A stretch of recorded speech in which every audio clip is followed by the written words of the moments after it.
Now see, if you do have craft paper, and I think I'm gonna leave it up there, but I'm gonna go ahead and put masking tape on the top edge of this, you know, around, just kind of like how I did here. That'll protect that top edge.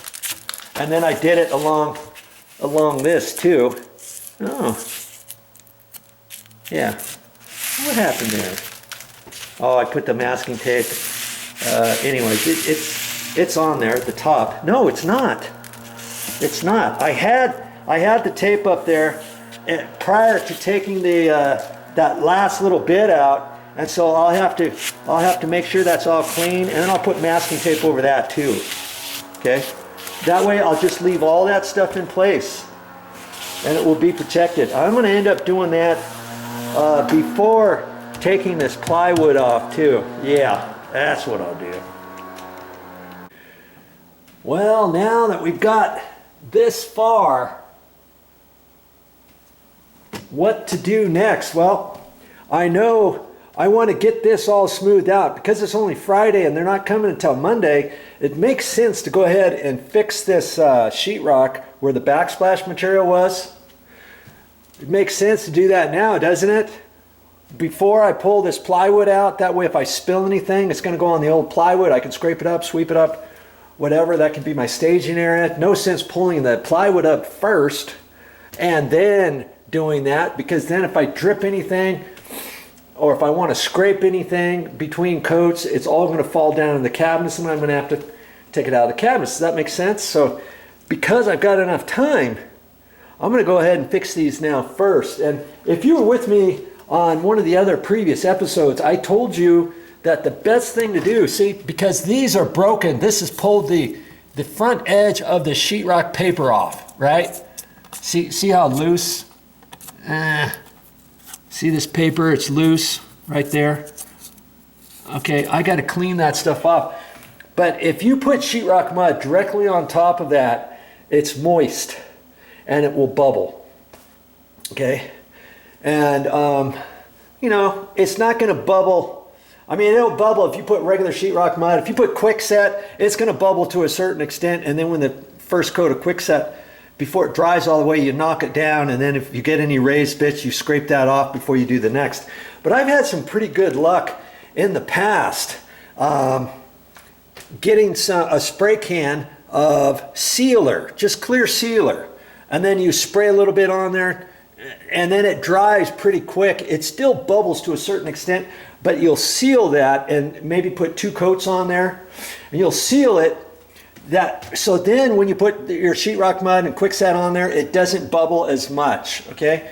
But I don't want to go to the store for this little bit, okay? I thought, you know what? That can of sealer is basically sealing this. What if I just took primer or paint, flat paint, and I got some flat ceiling paint left from when I painted the ceilings. And I thought, what if I put that on there and use that as a primer? And I'll paint each one of these little spots. You know, the dark spots. See, these here pulled off the paint a little bit, but that's sheetrock mud there, okay? So I can go over that and smooth over on top of that and it won't bubble. So I don't necessarily have to paint where the white bits is. I'm going to have to paint there, paint all the dark brown spots. And then down here, I can hit that too. You know, that's not really going to bubble that much, but when I got the paint out, I'll just go ahead and do that. And then I can use that as a sealer. Now, granted, the paint, when you put it on, it's moist, it's wet, right? So I have a feeling when I put the primer on there, it's going to bubble to a certain extent, but it's not going to bubble enough, I don't think, to have too many issues. It's not like I got that on an entire wall. Let's say it's just a small area, so I can deal with these little bits, right? And when I put the sheetrock mud on, I've got some other stuff called Fix-It-All, and in the old days it used to be called Fix-All, and you can use that on walls and you can use it on floors, and I use it on some floors. If you saw way back, I've already used that Fix-It-All here on the flooring before we installed the carpet, and where I had gouges and stuff like that. And it worked out really good. So I can put that on here, and that stuff dries hard as a rock and it dries fast. It's almost like a quick set material.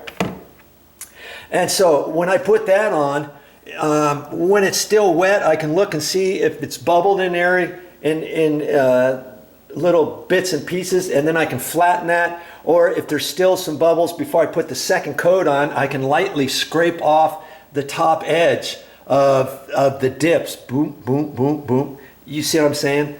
And then put the second coat on. It should be fine because they're small enough that I can get away with that. Okay, if I had a big, huge area, I wouldn't want to do it. Okay, I'd have to do it a different way, I think.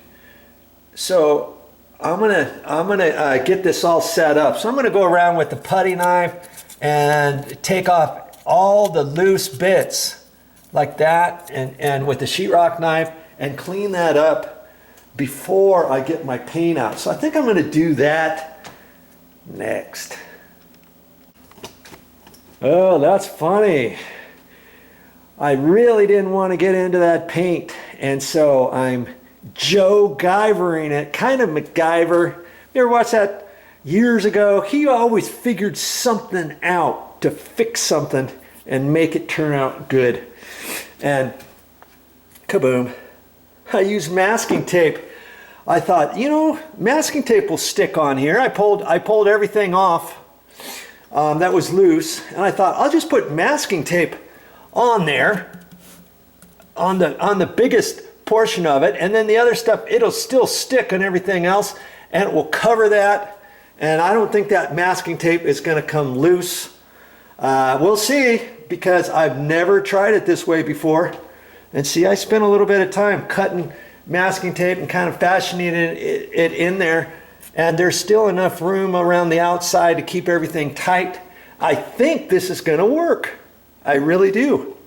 I've never done it this way before, but with that masking tape on there, you can see the mud's going to stick here, it's going to stick there, it's going to stick there, it's going to stick there, it's going to cover that, and I think this is going to keep it from bubbling, from getting wet. And then the masking tape's not going to pull up because there's so much mud around the outside of the masking tape to keep it straight and float it off. And I'm going to put 2 coats of that Fix-It-All on there, and that stuff dries hard as a rock. I think I'm going to be fine.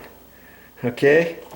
Stay tuned and see if it works, because I'm going to find that, and that's the next thing I'm going to do, is mix some of that stuff up and put her on.